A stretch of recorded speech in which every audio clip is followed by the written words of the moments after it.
Bryan Houston here with Coach Marcus Gold of the Whitehouse Wildcats. Wildcats now at 5-0. They are 2-0 in district right now, coming off a 33-21 homecoming win over Mount Pleasant. Coach, first of all, congratulations. Talk a little bit about that win and the things that stood out to you.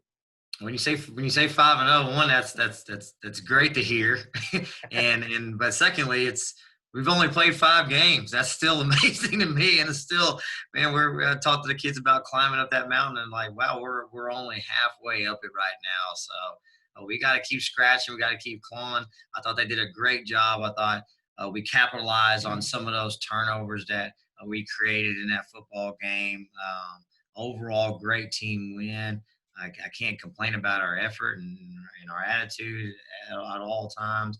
But as the season goes on, and now we're looking at these last 5 games, we're going to have more than effort. It's going to have to be about executing in all phases of the game, because we're going to face some challenging team. Hallsville's always a challenge. You say, we're 5-0. There's 2 other teams that are still 5-0. So you got a juggernaut of our schedule kind of coming up, and we've got to start cleaning up a lot of and everything in all aspects of our football game.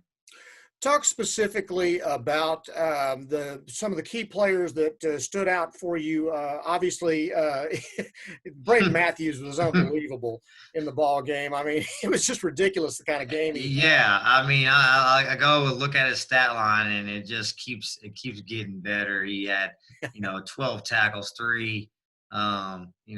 He would have had 3 turnovers. I guess he had an interception. He had a fumble recovery for a touchdown. He had another fumble recovery, and then he would have had a 3rd fumble recovery if we would have on that kickoff that we were offsides on. Right. So he's an example of somebody that gives such great effort that it's not a coincidence that you find yourself around the football all the time, because you're constantly running to the football, and it just keeps popping into his hands. And on his partner in crime, Jack Clark, has an unbelievable game as well, sacking the quarterback and helping him recover that fumble in the end zone. And he's everywhere on the field. You see it in practice. Jack you can tell it's a senior year. You can tell we're 5-0 because he's locked in. He's doing such a great job. On the offensive side of the ball, you see Reed Alexander, who's another sophomore receiver for us, who caught 2 touchdowns, who's starting to open up that game for our 2 inside receivers. So that was great to see from him. You see Lil Gooden, he kind of popped that 50-yard touchdown, and I told him, I was like, it's about time somebody doesn't cut you from behind. So I can always give him a hard time about getting run down, but he does a good job in our offensive line, just constantly grinding away all game long against a very talented, a very big defensive line for Mount Pleasant. So it was good just to name a few of those guys. Yeah, and you told us last week that you thought the Mount Pleasant defensive front was as good as anybody you faced. They came to play, and they came as advertised. They were awesome.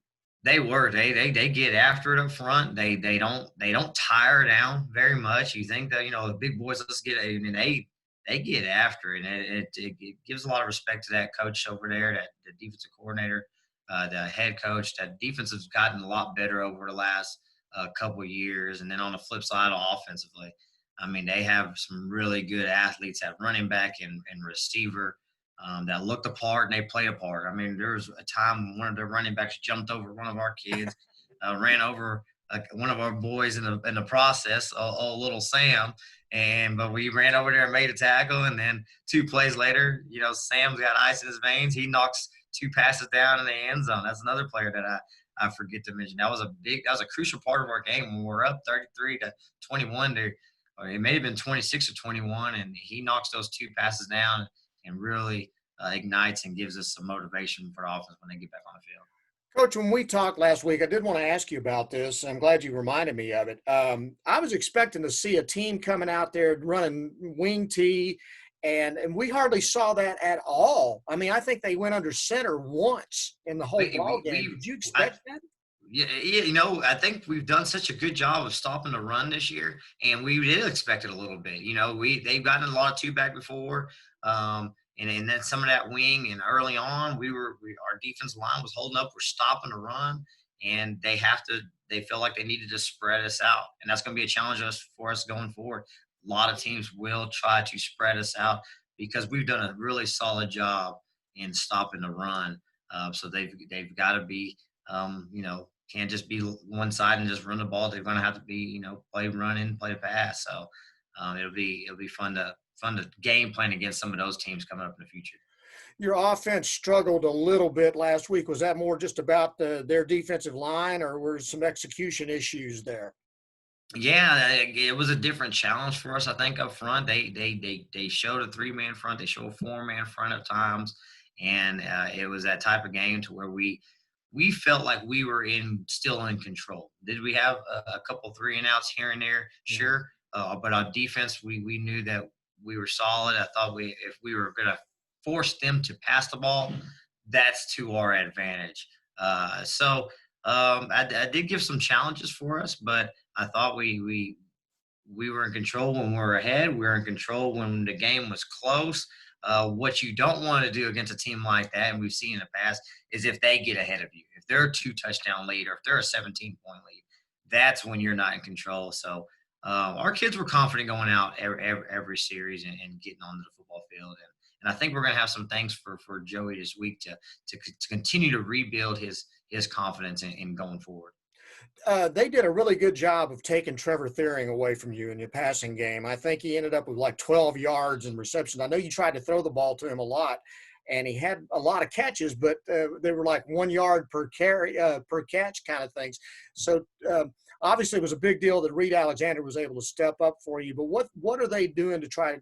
What are teams focusing on when they try to take things away from you now? Well, they start moving those outside linebackers a little bit wider, try to get hands on those inside receivers. So it's going to be us up to us, get creative, move him around a little bit. I think you saw a little bit where we pop him in and toss him the ball, get him in some space.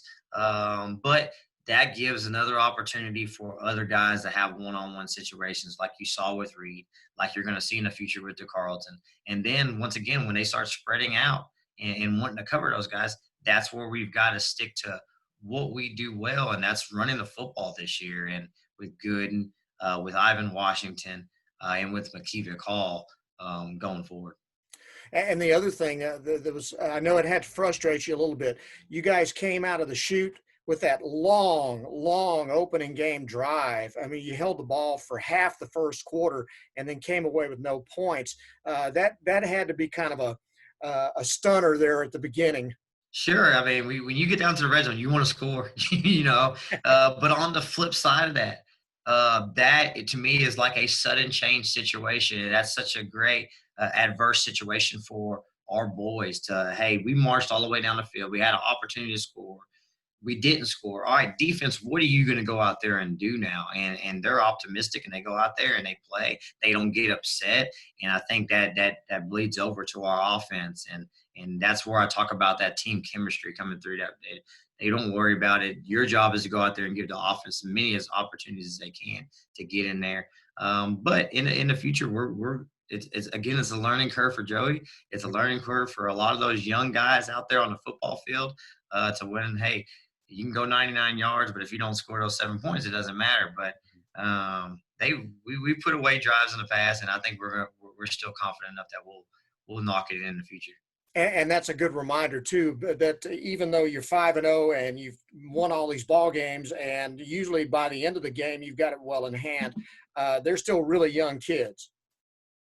Yes, sir. They are. It's every day is a growing experience for them, and they've learned a lot throughout this year, and man, I can't wait to see them continue to grow going forward into some of these really big time games that we're going to be in, and every week is just a bigger game for them. I want to ask you a question from a coaching standpoint. Based on your experience throughout the years with other coaches and then your experience as a head coach, your special teams look so well coached, and they're such a major part of your game, more so than I've seen with a lot of teams. How much time do you guys spend on that each week and each day in practice? Well, I like to go back, I guess, 2 or 3 years ago to when we were looking at our team and we're seeing the athletic ability that we have, and we're not going to out athlete you. And you can visually see that. And that's nothing against our kids that work their tail off and work hard every day and still will have an opportunity to go play college ball. But we're not going to be as athletic as you are. And and how can you build a foundation of consistency of trying to win football games week in and week out? There's times that they're going to score against us. There's times that we're not going to be able to get in the end zone. And we say, we have great kids. They show up. They work hard every day. They're really smart. We can always win a third of the football game week in and week out without a question. Are we going to beat them defensively? Are we going to beat them offensively? We're going to put a great game plan together. That other team's going to put a great game plan together. But what we can win is special teams. So now you do the math. Now all we have to do is let's win on offense or let's win on defense. We win at least 2/3 of the game. That puts us in every single ball game.